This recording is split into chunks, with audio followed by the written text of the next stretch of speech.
The most dangerous insult you will ever receive is the one no one notices, not the shout, not the threat, but the moment someone realizes they can cross a line with you and survive. Pause there, because if this is happening in your life right now, it didn't start loudly. It started quietly, and silence is where power is stolen. You don't lose respect all at once. You leak it. A look held a second too long, a joke that lands on you, not with you, a decision made around you instead of with you. Your body notices before your mind does, that tightening in the chest, that heat in the neck, that instinct telling you something is wrong. And what do? You override it. You tell yourself you're being mature. You say, it's not worth it. You convince yourself you're above it, that you're choosing peace. But here's the brutal truth no one tells you in motivational speeches. That moment wasn't peace. It was paperwork. You signed something without reading it, because disrespect is never accidental. It is diagnostic. It is someone running a quiet experiment to see what happens when they push. And every time you let it slide, the result comes back the same. No consequence. That's when the experiment becomes a pattern, and the pattern becomes your position. Here's where most men get it wrong. They think respect is about being impressive, being useful, being liked, being indispensable. That's a lie. Respect is about cost. The question people subconsciously ask is never, is he nice? It's, what happens if I cross him? And if the answer is nothing, then the outcome is already decided. Centuries before psychology had names for this, one man saw it clearly, not as a philosopher, not as a moralist, but as a surgeon of power. Machiavelli understood something that still makes people uncomfortable today. Human beings don't respond to intention, they respond to signals. You can have the best heart in the room and still be treated like furniture, because the world doesn't read your intentions, it reads your boundaries. And boundaries are not what you say, they are what you enforce. This is why the prince was never meant to make you popular. It was meant to keep you alive, socially, psychologically, strategically. Machiavelli wasn't teaching cruelty, he was teaching clarity, because once you are perceived as weak, you don't get a warning, you get managed, you get minimized, you get ignored in rooms you helped build. And the most dangerous part? You won't even notice when it happens, because it arrives disguised as being the bigger man. Let me tell you a short story. There was a man, smart, capable, reliable, the kind of man people leaned on. At work, he stayed late. In friendships, he always adjusted. In conversations, he let things slide. At first, he was appreciated, then expected, then overlooked. Meetings happened without him. Decisions were announced, not discussed.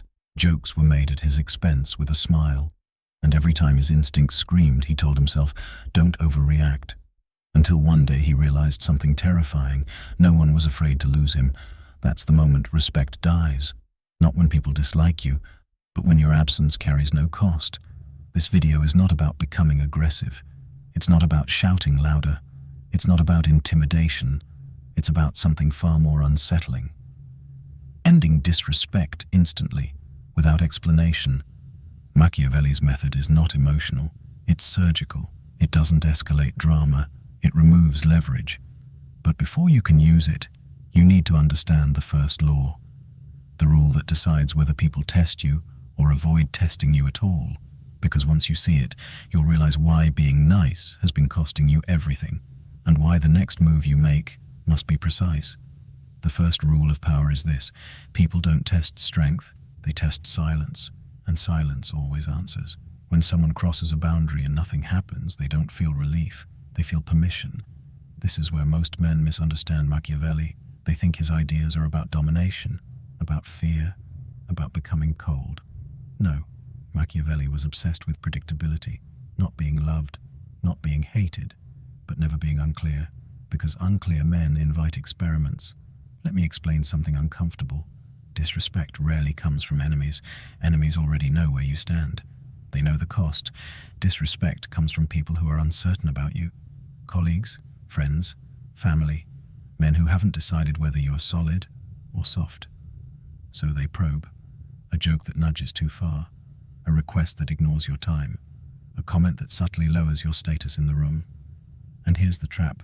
You think responding makes you emotional. You think staying quiet makes you strong. But Machiavelli would tell you this.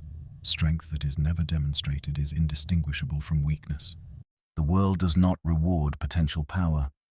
It responds to visible consequence. This is why so many capable men are ignored. They could push back, they could walk away, they could say no, but they don't. So the world treats them as if they can't. There is a moment, always a moment, when a line is crossed just enough to see what happens. And that moment is everything.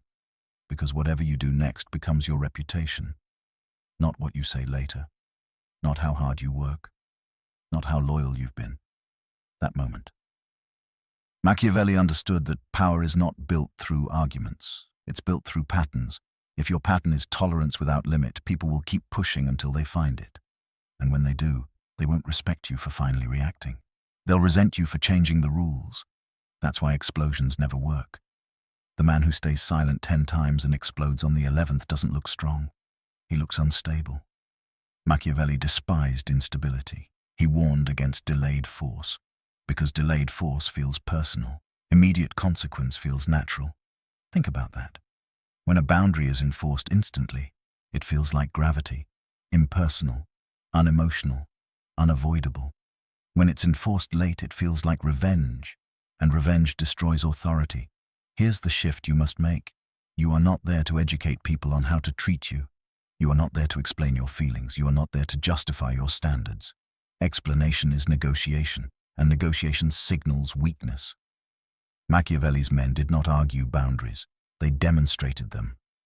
A pause, a withdrawal, a refusal, a calm consequence delivered without anger. No speeches, no threats, no emotional energy, just cost. Let me show you how this looks in real life. A man interrupts you repeatedly. You don't raise your voice, you don't compete. You stop speaking entirely and let the silence stretch. Then you continue, without acknowledging him. What happened? You didn't fight. You didn't submit. You changed the dynamic. Another example. Someone makes a joke that lowers you. You don't laugh, you don't confront loudly. You look at them calmly and ask, what was the point of that? Now watch what happens. They scramble. They explain. They feel exposed. Why? Because you didn't play your assigned role. Machiavelli knew this move well. Remove predictability. Remove leverage. But here's the rule most men miss. You must be willing to lose access. Access is your real weapon. If someone believes you will always stay, always adapt, always forgive, then disrespect is cheap. The moment someone senses that crossing you risks losing you, the entire equation changes. Not because they like you, but because uncertainty terrifies human nature. This is why Machiavelli wrote that it is safer to be feared than loved, not because fear is cruel, but because fear is reliable. Love is emotional, fear is structural. And no, this doesn't mean becoming harsh. It means becoming non-negotiable. Here is the hardest truth so far. Some people will not rise when you set boundaries. They will disappear, and that is not a loss. That is the system correcting itself. The man who respects himself inevitably repels those who benefited from his silence. This is why your first use of this method will feel lonely, because you are breaking contracts you didn't know you signed. But once you do, something strange happens. The tests stop. Not because people suddenly become good, but because you become expensive. In the next part, I'm going to show you the exact moment when silence is no longer an option, and how Machiavelli would strike once, cleanly, without escalation. Because there is one move that ends disrespect immediately, and once you use it, there is no going back. There is a moment when silence stops being strength and becomes surrender. Miss that moment and you don't just lose respect. You teach people exactly how far they can go. This is where Machiavelli becomes dangerous, in a precise way, because he understood something most motivational advice avoids. Not every challenge is a test. Some are declarations, and declarations demand response. Here's the difference. A test is tentative, light, exploratory. A declaration is bold, public, confident. A test says, let's see what happens. A declaration says, I already know what happens. If you respond to a declaration with silence, you don't look calm, you look conquered. Machiavelli warned rulers about this exact mistake. He wrote that when disorder is allowed to grow, it does not stay small, it multiplies, it attracts opportunists. Disrespect works the same way. Let me give you a clear image. Imagine a gate in a city wall. At first, one traveler slips through without permission. The guard hesitates, no response. Soon another follows, then a group, then a crowd, not because the wall is weak, but because the guard is. This is why Machiavelli believed in early force, not violent force, decisive force, one action, one moment, one unmistakable signal. Because power is not about how much force you can use. It's about how little you need. Most men fail here because they wait for the perfect moment. They gather evidence. They rehearse speeches in their head. They tell themselves, if it happens again. And that's exactly the problem. By the time it happens again, it's already too late. The first declaration must be answered immediately. Not emotionally, not dramatically, but irreversibly. Here is Machiavelli's darkest insight. And pay attention, because this separates men who are respected from men who are managed.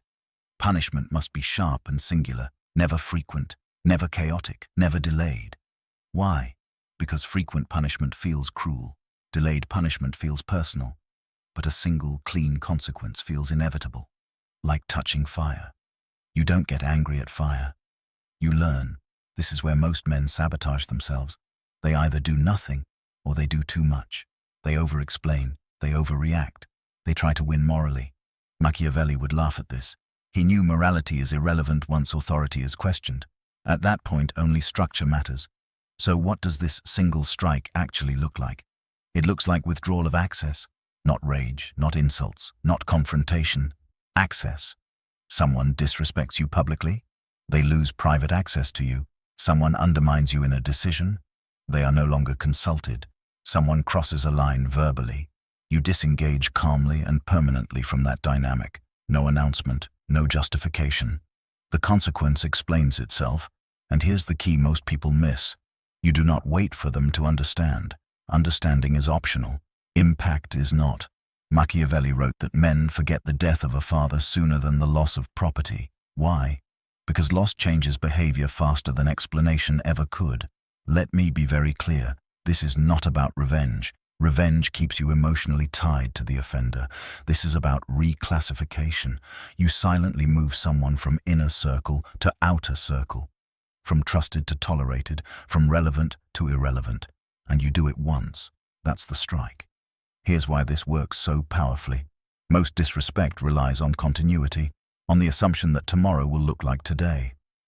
When you break that continuity without drama, the mind panics. They replay the moment. They question their move. They wonder what changed. And uncertainty does what arguments never can. It disciplines.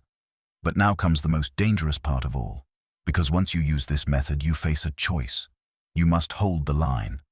Machiavelli warned that mercy after punishment destroys authority. Not because mercy is bad, but because inconsistency is fatal.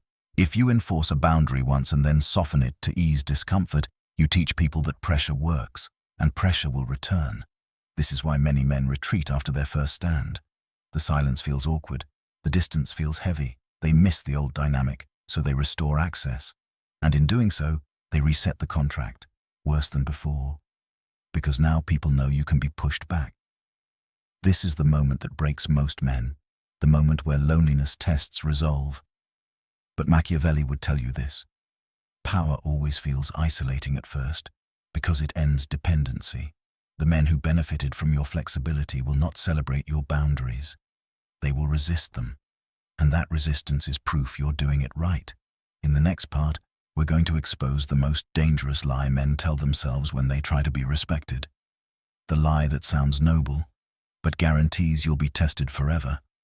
Once you hear it, you'll realize why half measures never work, and why Machiavelli believed hesitation was deadlier than cruelty.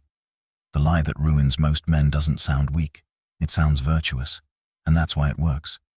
Here's the lie. If I stay reasonable, they'll eventually understand. Machiavelli would call that suicidal optimism.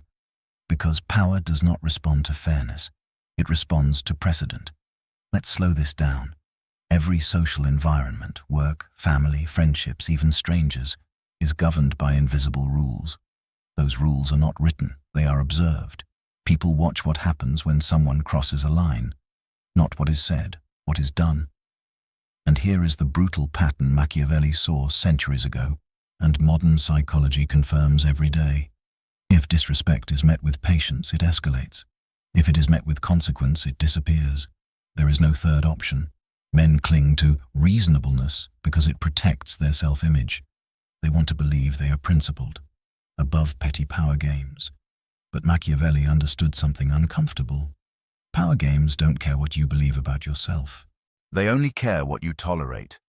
Reasonableness without enforcement is not virtue. It is advertising vulnerability. Think about the man who always gives the benefit of the doubt. The man who says, maybe he didn't mean it that way. The man who absorbs disrespect to avoid tension. At first, people call him understanding, then flexible, then convenient, then invisible. Because every time you delay consequence in the name of being reasonable, you train people to push further. And here's the trap that keeps you stuck. The more time you invest in being patient, the harder it becomes to reverse the dynamic. Why? Because now, enforcing a boundary feels like betrayal, like you changed. Machiavelli warned against this exact situation. He wrote that men resent sudden severity more than consistent firmness, not because severity is wrong, but because inconsistency creates confusion. When you allow too much for too long, any correction feels unfair. That's why explosions backfire. That's why emotional confrontations make you look unstable. You didn't snap. You failed to act earlier. So let's be precise. The Machiavellian method is not cruelty. It is timing. Early, clean, cold. Not cold in emotion, cold in clarity. Here's the principle that changes everything. Disrespect must be addressed while it is still small, not when it becomes unbearable, not after you've collected 10 examples, not after your resentment boils over. At the first declaration. Because early correction feels proportional. Late correction feels aggressive. This is why powerful men appear calm even when enforcing boundaries. They are not reacting, they are maintaining order. And order does not apologize. Let me give you a scenario. A colleague takes credit for your idea, you notice it. Your instinct fires. Most men do one of two things. They stay quiet, or they complain later to someone else. Both are fatal. The Machiavellian response is immediate but subtle. You say calmly, let's be clear about where that idea came from. No emotion, no accusation, just correction. What happened? You didn't escalate. You didn't embarrass. You reasserted reality. Reality is power. Another scenario. Someone repeatedly disrespects your time. Late responses, cancelled plans, assumptions that you'll wait. The weak response is confrontation. The strong response is adjustment. You stop prioritizing them. You delay your availability. You let them feel the distance. No announcement, no drama. And suddenly they notice. Because access is the currency of respect. Machiavelli knew this instinctively. He understood that men obey systems that reward and punish predictably. What he despised was moral pleading. Pleading says, I need you to treat me well. Power says, treatment determines access. And here's the part that stings. You cannot use this method selectively. You can't enforce boundaries with strangers and collapse them with friends. You can't be firm at work and weak at home. Inconsistency teaches people exactly where to exploit you.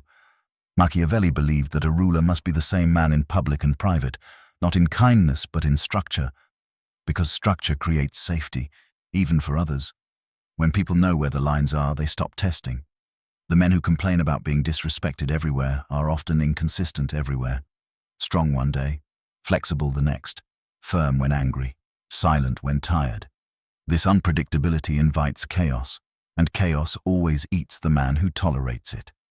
Here is the turning point you must understand. The goal is not to win every interaction. The goal is to end future tests. Machiavelli didn't care about moral victories. He cared about outcomes. If you leave a conversation feeling righteous but weaker, you lost. If you leave a situation calmer but respected, you won.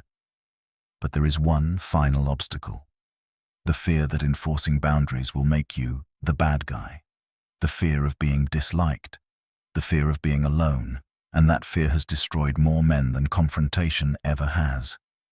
In the next part, we're going to confront that fear directly, because Machiavelli had a brutal answer for it. An answer that explains why respect and loneliness often arrive together, and why choosing one over the other determines the trajectory of your life. The moment you enforce a boundary, something disappears. And that disappearance terrifies most men more than disrespect ever did. Approval. This is where everything breaks, or finally aligns. Machiavelli never promised comfort. He promised survival. Because the truth is simple and brutal. Respect costs you people, and if you are not prepared to pay that price, you will keep renting dignity instead of owning it. Most men say they want respect. What they actually want is respect without loss. That is fantasy. The moment you stop tolerating disrespect, you expose an ugly reality. Some people were not connected to you by mutual regard. They were connected by convenience, your patience, your availability, your silence, and when that disappears, so do they. This is why enforcing boundaries feels lonely at first. You didn't become colder, you became clearer. Machiavelli understood this pattern with terrifying accuracy. He wrote that men love at their convenience but fear at the rulers. Why? Because love is conditional, fear is structural. And no, this doesn't mean becoming cruel, it means becoming non-dependent. The man who needs approval cannot enforce boundaries, because boundaries threaten the very thing he's addicted to. Let's call it what it is: approval addiction. You feel it when silence from someone bothers you, when being misunderstood unsettles you, when someone's disappointment feels like danger. That addiction makes you negotiable. Machiavelli saw this weakness everywhere, in princes, generals, allies. Men who needed to be liked were easily manipulated. All it took was the threat of withdrawal. Sound familiar? This is why disrespect often comes from people closest to you. They know your hunger, they know where to press. And here is the shift that ends it. You must become willing to be misunderstood. Powerful men are rarely fully understood in the moment. They are understood later, when the pattern is clear. Trying to explain yourself while enforcing boundaries is self-sabotage. Explanation is a plea for approval. Machiavelli would never plead. He would let results speak. Let me show you how this fear plays out. You finally say no. You finally withdraw access. You finally stop overgiving, and immediately, the pressure starts. You've changed. You're being difficult. You're cold now. What happened to you? This is the test behind the test. They are not asking questions. They are applying pressure to restore the old dynamic. If you fold here, if you over-explain, if you apologize, you lose everything you just gained. Because now they know your boundary is negotiable under discomfort. Machiavelli warned about this exact moment. He wrote that men should either be treated well or crushed, because if you offend them lightly, they will seek revenge. Translated into modern life, half boundaries create enemies. Full boundaries create distance and peace.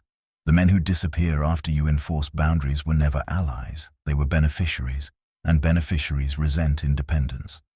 Here's a truth you need to hear clearly. Loneliness after self-respect is temporary. Disrespect after self-betrayal is permanent. When you hold the line, something interesting happens. The wrong people leave fast, the right people adjust slowly, and a new category appears. Observers, men who are watching quietly, men who noticed how you handled yourself, men who now treat you differently without saying why. Because respect is contagious. Machiavelli knew this. Authority multiplies when it is consistent. Others align themselves with clarity, but only if you survive the isolation phase. This is where most men fail. They panic in the quiet. They mistake emptiness for error, so they retreat. They soften. They reach out. They restore access prematurely, and the world breathes a sigh of relief. Good, he's back. Back where? Back in line. Let me be very direct. If you cannot tolerate being disliked by some, you will be controlled by many. Machiavelli believed a ruler must accept temporary hatred to avoid permanent chaos. Your life is no different. Every boundary redraws your social map. Every consequence reshapes your environment. And yes, it will cost you. But here is what it gives you in return. Peace, predictability, presence. When you are no longer scanning for approval, your mind clears, your posture changes, your words slow down. People feel it before they understand it. And once they feel it, they stop testing. Because nothing is more unsettling than a man who does not need validation. In the next part, we're going to talk about the most misunderstood weapon in Machiavelli's arsenal. Silence. Not passive silence. Strategic silence. The kind that ends disrespect without confrontation and makes people regulate themselves around you. Once you understand this, you'll realize why the strongest move is often doing less, but doing it deliberately. The strongest move you can make is the one that makes the other man move first. That move is silence, but not the silence you think. Most men confuse silence with avoidance. Machiavelli saw it as control, because there are two kinds of silence. One is fear, the other is authority, and the world knows the difference instantly. Fearful silence is heavy. It's apologetic. It's tense. It leaks insecurity. Authoritative silence is clean. It's calm. It creates space, and space forces others to act. Machiavelli understood this instinctively. He knew that men reveal themselves when pressure is applied and answers are withheld. The man who rushes to respond gives away leverage. The man who waits lets the other side expose their intent. This is why silence, used correctly, ends disrespect faster than confrontation ever could. Let me show you how. When someone disrespects you, they are usually seeking one of two things: reaction or reassurance. Reaction gives them drama, reassurance gives them permission, silence gives them neither. Imagine this. Someone takes a subtle jab at you in front of others. They expect laughter or anger. You give them nothing, no smile, no explanation, no tension, just a pause, a calm look.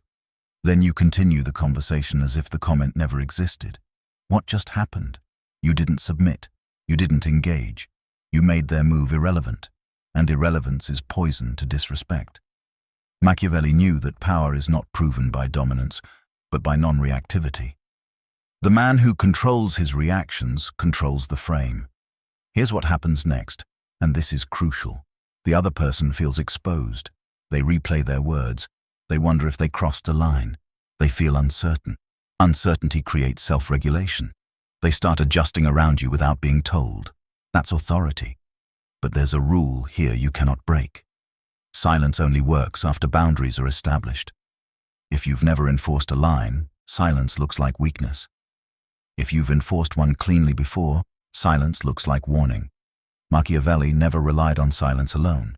He used it after decisive action. First comes the strike, then comes the quiet. This is how respect sustains itself. Men who talk too much after asserting authority undo it. They explain, they justify, they soften, and in doing so, they reopen negotiation. Silence closes it. Think about powerful figures in your life. The men who command respect don't rush to defend themselves. They don't fill every gap with words. They let discomfort linger. Why? Because discomfort pressures others to correct themselves. And correction that comes from within lasts longer than correction imposed from outside. Here's a subtle but critical distinction. Silence is not withdrawal from fear. It is withdrawal from need. You are not silent because you don't know what to say. You are silent because nothing needs to be said. Machiavelli would call this economy of force. Use the minimum necessary to maintain order. Now here's the danger. Many men hear this and misuse it. They go silent while still emotionally invested. They stew. They wait. They hope the other person notices. That's not silence. That's suppression. And suppression leaks. True strategic silence is indifferent. You have already accepted the outcome. If the person adjusts, fine. If they don't, access is gone. No drama either way. This is why silence feels powerful to others. They sense you are not chasing resolution. Resolution seeking is weakness. Outcome acceptance is strength. Let me give you a real-world pattern. You enforce a boundary once, clean, calm. Then later someone hints at testing it again. You don't react. You don't warn. You don't restate the rule. You let your previous actions speak. And here's the magic. Most people back off. Not because they respect your feelings, but because they respect the precedent. Machiavelli believed men remember outcomes, not intentions. Your silence reminds them of the outcome. And if they test again, then comes the second rule. Never escalate, always remove. You don't argue more, you don't get louder, you don't prove a point. You simply reduce access further.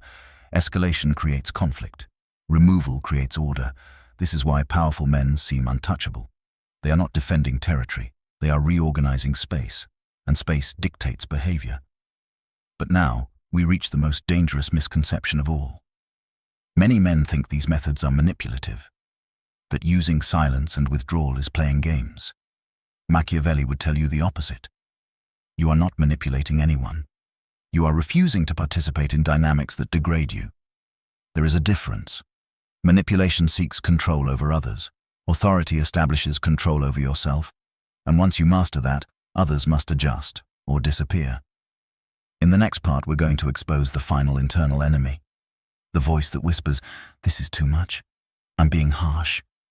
That voice is the last chain keeping you manageable, and Machiavelli had a ruthless way of silencing it forever. The final enemy is not outside you.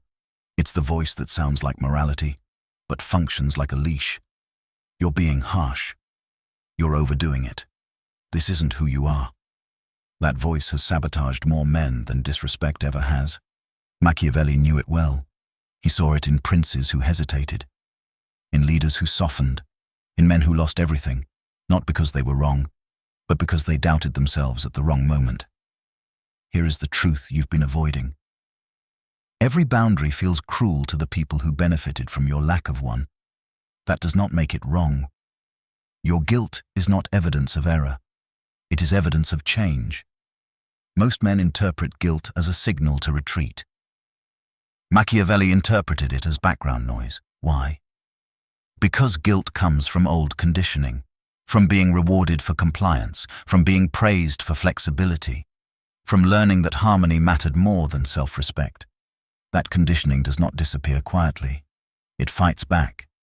The moment you enforce a boundary, guilt rushes in to restore the old order. It tells you to explain, to soften, to reconnect. And if you listen to it, you undo everything. Machiavelli warned that a ruler who listens too closely to moral pressure becomes a hostage to it. Translate that to your life. The man who lets guilt override structure becomes manageable again. Here's the shift you must make. You are not responsible for other people's comfort. You are responsible for your own integrity. Integrity is not kindness, it is alignment.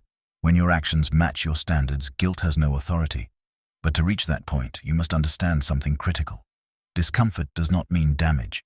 Someone being unhappy with your boundary does not mean you hurt them. It means they lost access they felt entitled to. Entitlement always disguises itself as disappointment. This is why pushback often sounds emotional. You're being unfair. You're acting different. I don't understand why you're like this now. These are not arguments. They are withdrawal symptoms. Machiavelli would never debate with withdrawal symptoms. He would let them pass. Because giving in teaches people exactly how to pressure you next time. Let's talk about enforcing without becoming cruel. Cruelty is emotional. Authority is procedural. You don't insult. You don't threaten. You don't demean. You simply maintain the consequence you already set. Calm, predictable, unmoved. That's what unsettles people. Not anger, not dominance. Consistency. Machiavelli believed consistency was more powerful than force. Because force requires effort. Consistency creates expectation. And expectation regulates behavior automatically. Here's a powerful realization. When you stop arguing your boundaries, people stop challenging them. Challenges feed on engagement. The moment you disengage emotionally, challenges starve. This is why the strongest men feel almost boring in conflict. They don't rise, they don't react, they don't explain. They repeat actions, not words, and eventually people adapt, or they leave. Either outcome restores order, but there is one last test, the hardest one. When someone comes back, after time has passed, after emotions settle, after they act friendly again, this is where most men relapse. They think, maybe it's safe now. They think, we're good again. They reopen access without proof. Machiavelli would call this fatal generosity, because access restored without accountability resets the old contract. Here is the rule that ends this cycle forever. Access is restored only after behavior changes, not apologies. Words are cheap. Patterns are proof. If the behavior hasn't changed, the distance stays. No bitterness, no resentment, just structure. This is how you silence the guilt voice. You replace emotion with policy. Policies don't argue with feelings. They outlast them. When you operate from policy, not mood, you become immune to manipulation, both external and internal. And here's the strange paradox. Once you stop negotiating with guilt, it fades, because guilt only survives when it can influence action. Ignored long enough, it loses its authority. In the final part, We're going to bring everything together, the complete Machiavellian framework. The moment disrespect dies, the moment your presence changes, and the final twist most men never expect. Why this method doesn't just protect your dignity, it reshapes your entire life. Disrespect doesn't die when you confront it. It dies when it realizes you are no longer available to it. That is the final truth, not loud, not dramatic, permanent. By now you understand something most men never do. Disrespect is not personal. It is opportunistic. It searches for gaps. It looks for hesitation. It feeds on inconsistency. And the moment those disappear, it starves. Machiavelli's dark method was never about aggression. It was about structure. Let's bring it all together. First, you recognized the test early, not after resentment built, not after explosions, at the first declaration. Second, you responded once, cleanly, with consequence, not emotion, with access removed, not anger displayed. Third, you held the line, through discomfort, through silence, through guilt. Fourth, you used strategic silence, not to avoid but to let precedent speak. Fifth, you stopped negotiating with approval. You accepted misunderstanding as the cost of self-respect. And finally, you replaced emotion with policy. That's the framework. This is why Machiavelli terrified people. He stripped power down to mechanics. No speeches, no moral performances, no chasing validation, just cause and effect. Here's what happens when you live this way. People around you start adjusting without being told. They watch what happens when lines are crossed. They notice what you tolerate and what you don't. Your presence changes before your words do. Meetings feel different. Conversations slow down. Jokes land more carefully. Requests come with respect. Not because you demanded it, because you cost more. And this is the twist most men never expect. You don't become feared. You become clear. Clarity feels like authority. The men who once tested you stop. The men who benefited from your silence disappear. And the men who respect structure move closer. Your circle shrinks, then stabilizes, then strengthens. Machiavelli wrote that disorder invites destruction. Order invites loyalty. You didn't lose people, you lost parasites. Now let's address the final fear. What if I become cold? You won't. Coldness is emotional shutdown. This is emotional alignment. You can still be generous, still be kind, still be warm, but now it's chosen, not extracted. Your kindness becomes valuable because it's optional. This is the difference between being nice and being respected. Nice men give automatically. Respected men give intentionally. Machiavelli never hated kindness. He hated weakness disguised as virtue. And here is the last line you need to hear. You don't end disrespect by teaching others how to treat you. You end it by deciding what you will no longer accept. No announcements, no ultimatums, no drama, just alignment. Once that decision is made, your behavior changes, your availability changes, your silence changes, and disrespect doesn't argue, it doesn't negotiate, it doesn't apologize, it leaves. That is Machiavelli's dark method, not because it's cruel, but because it's final. And once you live this way, there is no going back. Because the moment you feel what it's like to stand in your own authority, you will never trade it again for approval.